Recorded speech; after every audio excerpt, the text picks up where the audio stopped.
गांव राजपुर हमेशा से ही रहस्यमयी रहा था।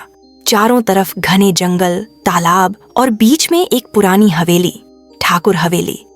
लोग कहते थे कि वहां कोई नहीं रहता, लेकिन रात के तीसरे पहर कोई औरत पानी मांगती है।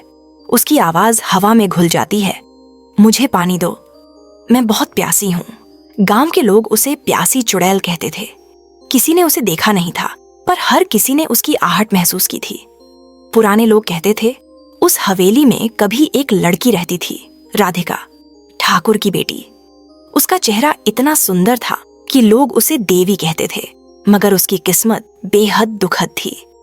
राधिका का दिल एक गरीब स्कूल मास्टर अर्जुन पर आ गया था। अर्जुन का स्वभाव सीधा, सच्चा और दयालु था। दोनों अक्सर तालाब के किनारे मिलते थे, जहां पानी में चांद का प्रतिबिंब झिलमिलाता था। राधिका कहती, जब ये चांदनी तुम्हारे चेहरे पर पड़ती है तो लगता है मैं खुद को देख रही हूं। अर्जुन हंस कर कहता, तुम्हें कभी प्यास नहीं लगेगी जब तक मैं तुम्हारे साथ हूं। लेकिन ठाकुर को जब यह रिश्ता पता चला तो वह आग बबूला हो गया। उसे अपनी इज्जत से बड़ा कुछ नहीं था। उसने राधिका को हवेली में बंद कर दिया और अर्जुन को बुलाकर सबके सामने उसकी हत्या कर दी।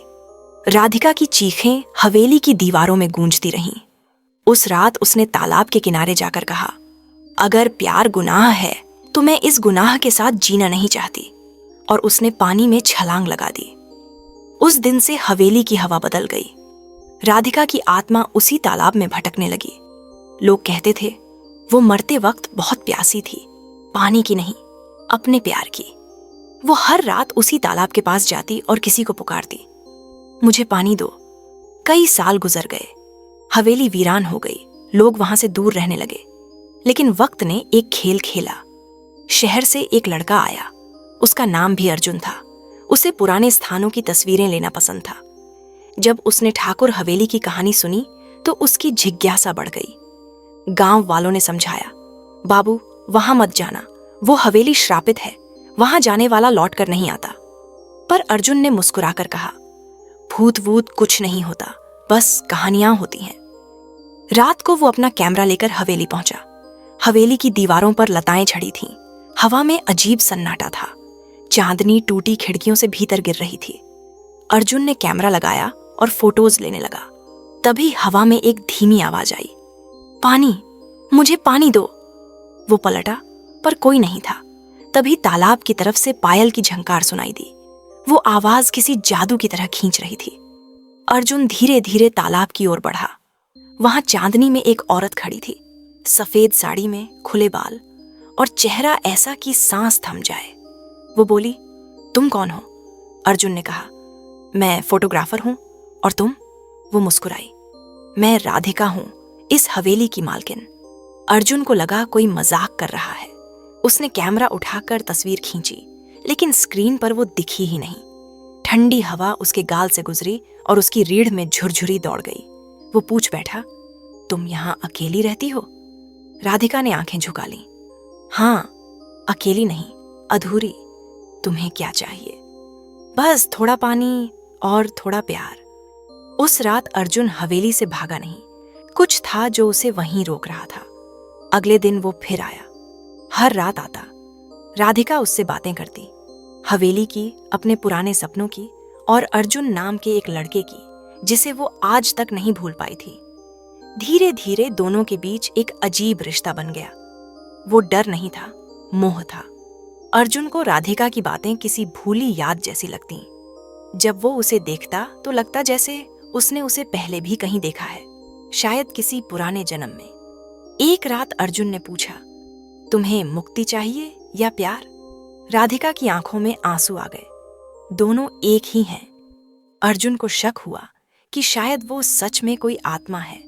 उसने गांव के पंडित से पूछा, अगर कोई आत्मा अधूरी रह जाए तो उसे मुक्त कैसे किया जा सकता है? पंडित ने कहा, जिस चीज की प्यास में वो मरी हो, अगर वही कोई सच्चे दिल से उसे दे दे तो उसकी आत्मा को शांति मिल जाती है। राधिका की मौत प्यास से हुई थी। उसे पानी चाहिए, पर दिल से दिया हुआ। उस रात अर्जुन ने फैसला किया। पूर्णिमा थी। हवेली के आसमान में चांद चमक रहा था। वो तालाब के किनारे गया, एक दीपक जलाया और कहा, राधिका, ये पानी तेरे लिए है, तेरी आत्मा को शांति मिले। हवा में हल्की कंपी हुई। हवेली के दरवाजे अपने आप खुल गए। राधिका सामने खड़ी थी, पहले से भी ज्यादा सुंदर, मगर उसकी आंखों में शांति नहीं, तूफान था। वो बोली, तुम वही हो। मेरे अर्जुन की आत्मा उसी रूप में लौट आई है। अर्जुन ने कहा, मैं तो बस एक फोटोग्राफर हूं। वो मुस्कुराई। प्यार कभी मिटता नहीं, बस रूप बदलता है। वो आगे बढ़ी। उसके हाथ ठंडे थे, पर उसके स्पर्श में अपनापन था। उसने कहा, अगर तुम चाहो तो मैं चली जाऊंगी, पर फिर कभी नहीं मिलूंगी। अर्जुन ने उसकी आंखों में देखा। उनमें दर्द भी था, मोह भी। उसने धीरे से कहा, अगर प्यार अमर है तो मौत मायने नहीं रखती। राधिका की आंखों में चमक आई। वो बोली, तो आज मैं तुम्हें हमेशा के लिए पालूंगी। उसने अर्जुन को बाहों में भर लिया। हवा अचानक भारी हो गई। दीपक बुझ गया और तालाब का पानी उथलने लगा। अर्जुन को लगा जैसे उसकी सांसें रुक रही हैं, पर उसके होंठों पर मुस्कान थी। वो पहली बार सुकून महसूस कर रहा था। सुबह जब गांव वाले पहुंचे, तालाब के किनारे अर्जुन का कैमरा पड़ा था। कैमरे में दर्ज आखिरी फोटो धुंधली थी। उसमें 2 परछाइयां थीं, एक औरत सफेद साड़ी में और एक आदमी कैमरा हाथ में लिए हुए। दोनों तालाब की तरफ जा रहे थे। उस दिन के बाद हवेली में कोई नहीं रोया। मुझे पानी दो की आवाज बंद हो गई। पायल की झंकार अब भी सुनाई देती है, मगर उसमें डर नहीं, सुकून है। गांव वालों ने कहा, चुड़ैल को उसका प्यार मिल गया। अब वो प्यासी चुड़ैल नहीं रही, अब वो संतुष्ट आत्मा है। कभी कभी चांदनी रातों में तालाब के किनारे कोई जोड़ा दिख जाता है। एक लड़की सफेद साड़ी में, बाल हवा में उड़ते हुए, और एक लड़का मुस्कुराता हुआ कैमरा लिए। दोनों साथ बैठे रहते हैं, जैसे सदियों बाद मिले हों। गांव वाले अब उस जगह को प्रेम हवेली कहते हैं। कहते हैं, सच्चा प्यार मरता नहीं, वो बस एक और जन्म का इंतजार करता है। और जब वो लौटता है तो अधूरी आत्माएं भी तृप्त हो जाती है। राधिका और अर्जुन की तरह, जो आज भी उस हवेली की हवा में है, एक दूसरे की सांसों में घुलकर हमेशा के लिए